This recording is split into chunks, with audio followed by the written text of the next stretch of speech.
kenapa kita kata kita tidak boleh ataupun haram untuk melayan Trump sebagai tetamu.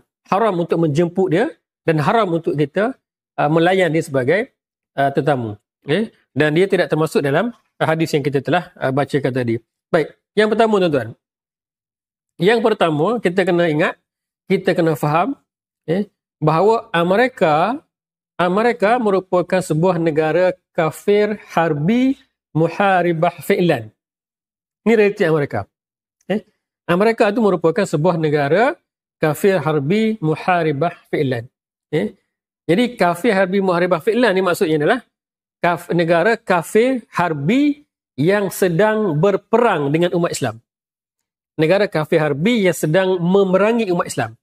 Itu maksudnya kafir harbi fi'lan. Yang secara nyata negara ini sedang berperang dengan umat Islam.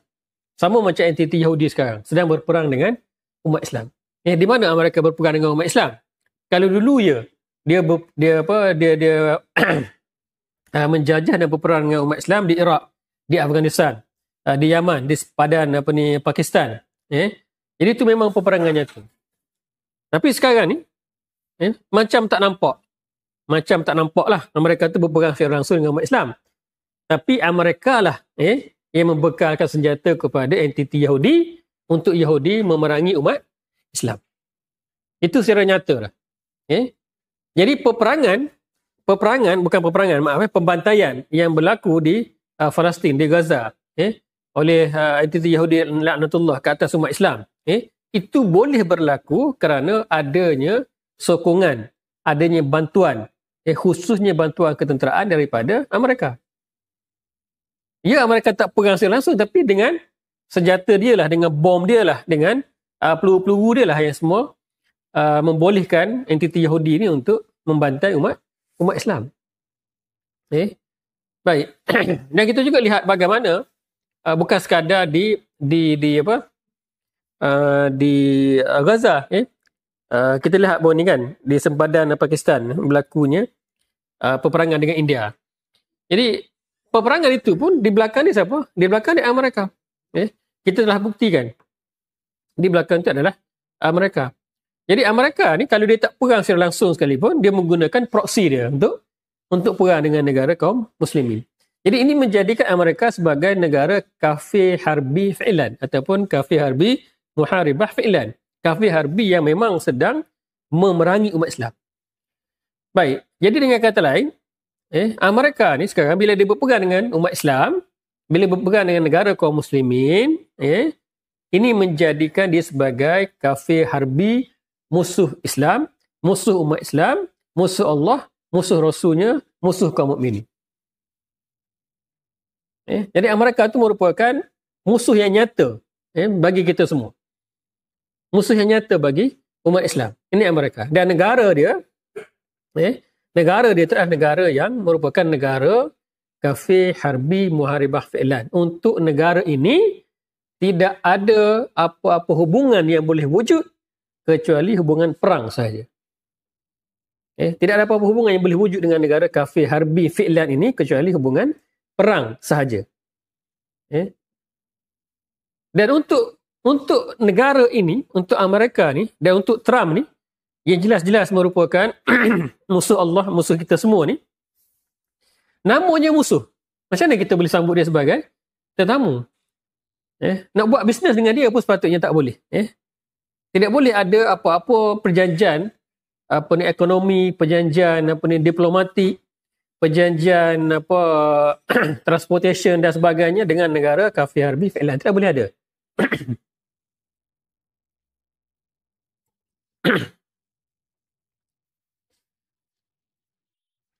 Banyak ayat-ayat dalam Al-Quran dan juga dalam hadis untuk negara, untuk orang yang memusuhi Islam, maka jawapan Allah Subhanahu Wa Taala kepada orang ini adalah untuk kita umat Islam ni adalah berperang dengan mereka.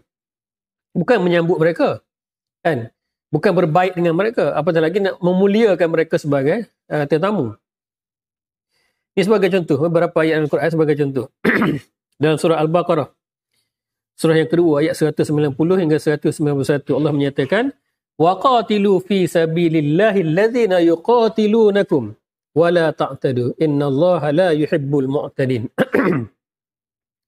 Apa Allah kata? Allah kata وَقَاتِلُوا فِي سَبِيلِ اللَّهِ الَّذِينَ يُقَاتِلُونَكُمْ. Allah menyatakan dan perangilah di jalan Allah. Perang fi sabilillah. Waqatilu fi sabilillah.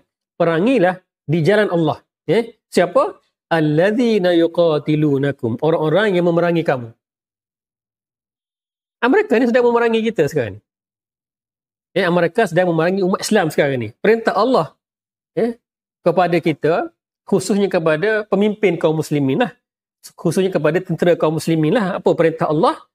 Waqatilu. Peranglah mereka ni. Orang-orang yang waqatilu fi sabilillahi alladzina yuqatilunakum. Perangilah mereka ini, perangilah orang-orang ini, orang-orang yang memerangi kamu ini, kita perang dengan mereka, kita jihad dengan mereka fi sabilillah. Entiti Yahudi sedang berperang dengan umat Islam. Yang sedang membantai umat Islam lah, bukan perang pun. Dan mereka merupakan pihak yang berada di bukan sekadar di belakang, di depan lagi. Dengan secara nyata. Maka perintah Allah adalah perang dengan orang ini, perang dengan negara ini.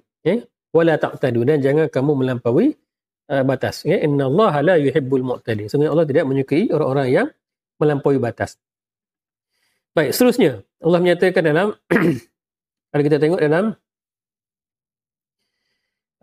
surah Al-Baqarah juga ayat yang ke-193 ayat berikutnya. Jadi Allah menyatakan waqatiluhum hatta la takuna fitnah wa yakuna ad-dinu lillah. Dan perangilah mereka ni, musuh-musuh Allah ini, musuh-musuh kamu ini, waqatiluhum, dan perangilah mereka, kata Allah Subhanahu wa taala, hatta la takuna fitnah, sehingga tidak ada lagi fitnah. Tidak ada lagi kekufuran, tidak ada lagi kesyirikan. Wa yakuna ad-din wa yakuna ad-dinu lillah, dan agama ini semata-mata menjadi milik Allah Subhanahu wa taala. Maksudnya kita perang dengan mereka ini sehingga hancur kekufuran. Hingga hancur kesyirikan. Sebagaimana Rasulullah dulu dan para sahabat memerangi kekufuran, memerangi kesyirikan, kekufuran itu hancur. Kesyirikan pun hancur. Semuanya tunduk kepada Islam. Islam itu berada di atas.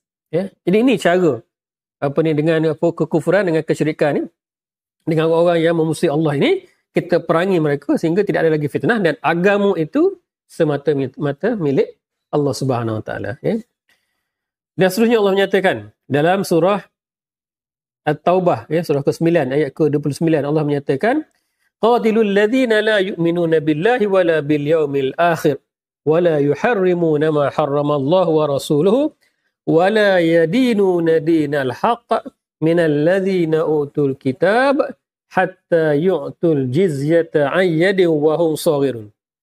Jadi Allah menyatakan qatilul ladzina la yu'minuna billah. Qatilul ladzina la yu'minuna billah. Perangilah orang-orang yang tidak beriman kepada Allah. Wala bil yaumil akhir, dan orang-orang yang tidak beriman dengan hari akhirat. Orang yang tidak beriman dengan Allah, orang kafir ni, perangilah mereka. Kafir dimaksudkan ni kafir harbilah. Wala yuharrimuna ma harramallahu wa rasuluhu, dan mereka ni tidak mengharamkan apa yang diharamkan oleh Allah dan Rasulnya. Wala yadinuna dinal haq, dan mereka ni tidak beragama dengan agama yang benar. Siapa mereka ni? Minal ladzina utul kitab, daripada orang-orang yang diberi kepada mereka Alkitab, Yahudi dan Nasara. Allah Subhanahu wa taala perintahkan kepada kita untuk memerangi mereka ini. Mereka tidak beragama dengan agama yang benar, mereka tidak beriman kepada Allah dan hari akhirat, mereka tidak mengharamkan apa yang diharamkan oleh Allah dan Rasulnya. Jadi orang begini Allah perintahkan supaya kita perangi. Siapa mereka? Minal ladzina utul kitab, daripada orang-orang yang diberikan Alkitab, Yahudi dan Nasrani. Hatta yu'tul jizyah. Perangi mereka ini sehingga mereka membayar jizyah. Mereka membayar jizyah kepada negara Islam. Ayyadi wa hum saghirun. Mereka membayar jizyah itu dengan tangan-tangan mereka dalam keadaan mereka itu tunduk kepada Islam. Baik. Terlalu banyaklah kalau kita nak bincang ayat-ayat Al-Quran yang memerintahkan kepada kita untuk memerangi ni. negara-negara kafir ni ataupun orang-orang kafir harbi fi'lan ini memang diperintahkan oleh Allah Subhanahu Wa Taala untuk kita perangi, bukan buat baik. Apatah lagi nak sambut dia sebagai dengan sambutan kenegaraan, penuh kemuliaan, sambutan yang luar biasa, kebesaran dia. Dalam hadis pun banyak tuan-tuan, dalam hadis banyak. Antaranya Rasulullah menyatakan, umirtu an uqatilan nas hatta yaqulu la ilaha illallah. Fa idza qaluha asamu minni dima'ahum wa amwalahum illa bihaqqiha wa hisabuhum 'ala Allah. Jadi kata Rasulullah, umirtu an uqatilan nas. Aku ini, kata Rasulullah, diperintah. Aku ni diutuskan, aku ni diperintahkan untuk uqatilan nas, untuk aku ni memerangi manusia, berpegang dengan manusia. Hatta yaqulu la ilaha illallah. Sehingga mereka mengucap la ilaha illallah. Perangi manusia sehingga mereka mengucap la ilaha illallah.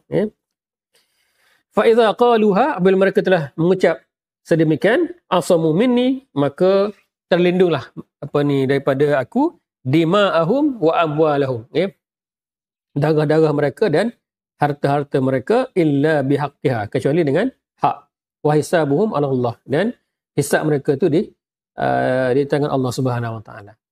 Jadi kedatangan Rasulullah itu sebenarnya adalah untuk berperang antara lain, dengan siapa? Dengan kafir harbi yang memerangi Islam. Jadi bukan dengan semua orang kafir. Kita bincang ni kafir harbi yang memerangi Islam. Maka ni kedatangan ataupun diutuskan Rasulullah itu antara lain itu adalah untuk memerangi manusia sehingga mereka mengucapkan la ilaha illallah Muhammadur Rasulullah. Baik, ini sebab yang pertama. Ini sebab yang pertama kenapa kita wajib tolak Trump. Kenapa kita haram untuk menyambut kedatangan Trump. Haram untuk kita mengundang Trump ke negara kita.